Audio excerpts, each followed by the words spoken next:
चलिए अब मध्य प्रदेश की शराब नीति को लेकर भी बात कर लेते हैं। मध्य प्रदेश में 1 अप्रैल से 17 शहरों में शराबबंदी लागू होने जा रही है। नई आबकारी नीति के तहत प्रदेश के धार्मिक महत्व वाले कुल 17 शहरों सहित 19 स्थानों पर शराब बिक्री पूरी तरीके से प्रतिबंधित रहेगी। अब इससे प्रदेश की कुल 47 शराब दुकानें जो हैं वो बंद होने जा रही हैं। जिन शहरों में शराब की बिक्री पर प्रतिबंध लागू है उनके नाम हम आपको बता देते हैं। उज्जैन, ओमकारेश्वर, महेश्वर, तमाम जो धार्मिक स्थल है, मंडलेश्वर से लेकर ओरछा, मैहर, चित्रकूट, दतिया, अमरकंटक और सलकनपुर इसमें शामिल है। नई आबकारी नीति को मंजूरी मिलने के बाद 23 जनवरी को मुख्यमंत्री मोहन यादव ने शराब की बिक्री पर प्रतिबंध की घोषणा कर दी थी।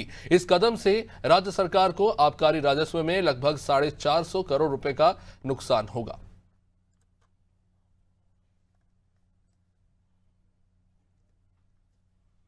तो धार्मिक स्थलों में शराब दुकानों को बंद करने का ऐलान मध्य प्रदेश के मुख्यमंत्री डॉक्टर मोहन यादव ने किया था। आपको यह भी बता दें कि कई सारे ऐसे धार्मिक संगठनों और स्थानीय लोगों ने भी इस बात की अपील की थी कि धार्मिक स्थलों से इस तरह की मदिरा दुकानें जो हैं वो हटाई जाए। चलिए हमारे साथ हमारे ब्यूरो हेड ब्रिजेश चौक से जुड़ चुके हैं। ब्रिजेश जी, मध्य प्रदेश में पहली बार ऐसा होने जा रहा है कि जो प्रमुख धार्मिक स्थल है वहां से शराब की तमाम दुकानों को पूरी तरीके से बंद किया जा रहा है, शिफ्ट किया जा रहा है। किस तरह के बेहतर बदलाव हमें उसके बाद यहाँ देखने को मिलेंगे, उस पर आप अपना इंसाइट दीजिए प्लीज।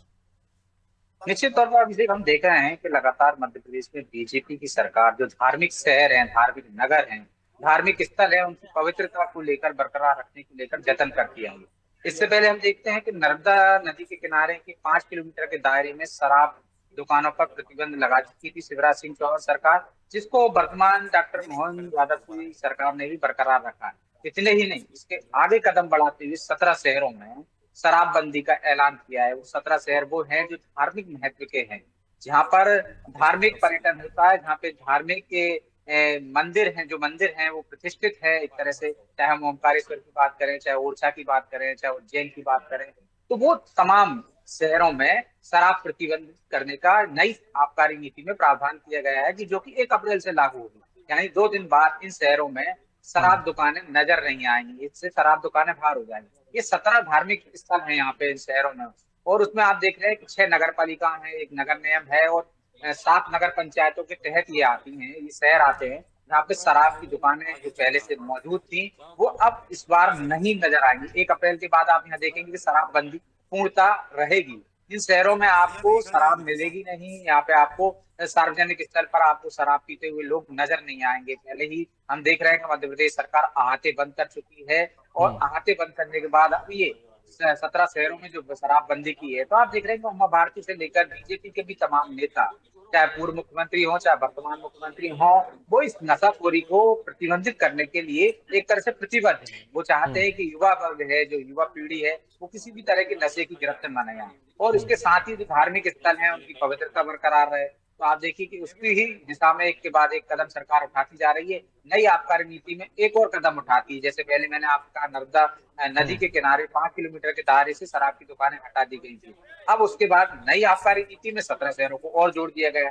इससे उम्मीद की जा सकती है कि आने वाले समय में, यानी अगले साल, फिर सरकार कोई और नया प्रावधान करेगी, जिससे कि मध्य प्रदेश में नशाखोरी कम हो सके और धार्मिक स्थलों की पवित्रता बरकरार रह सके। डॉक्टर ब्रिजेश जी, मोहन यादव ने भी कहा जी, है जनता के मन में कि ये भी उन्होंने सवाल कहा है था कि कि जहाँ राम धार्मिक, जी के जी, जहाँ जहाँ राम जी के पद चिन्ह पड़े हैं, यहाँ जहाँ उनके पैर पड़े हैं, या जहाँ कृष्ण जी के पैर पड़े हैं, उन शहरों को पवित्र बनाने की दिशा में हमारी सरकार लगातार प्रयत्नशील है, और उसी दिशा में ये कदम उठाया गया था।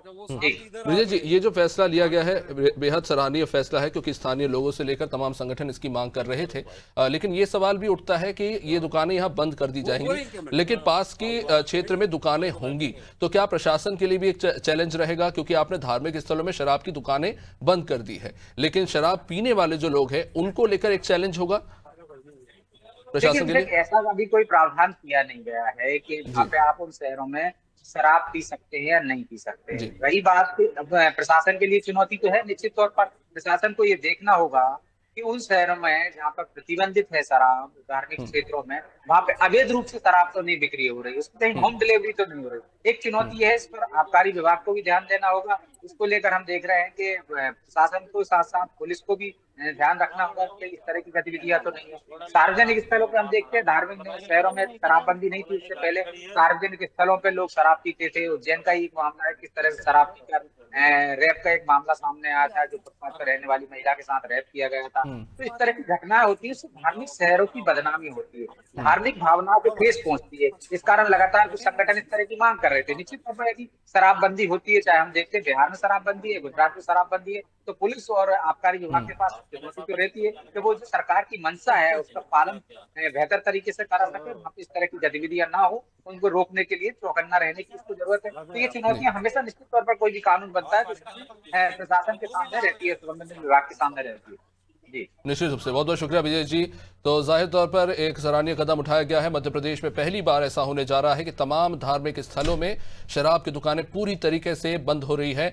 अब राजस्व नुकसान जरूर होगा राज्य सरकार को, लेकिन स्थानीय लोगों की जो डिमांड थी उसे मद्देनजर रखते हुए राज्य सरकार ने यह सराहनीय फैसला लिया है।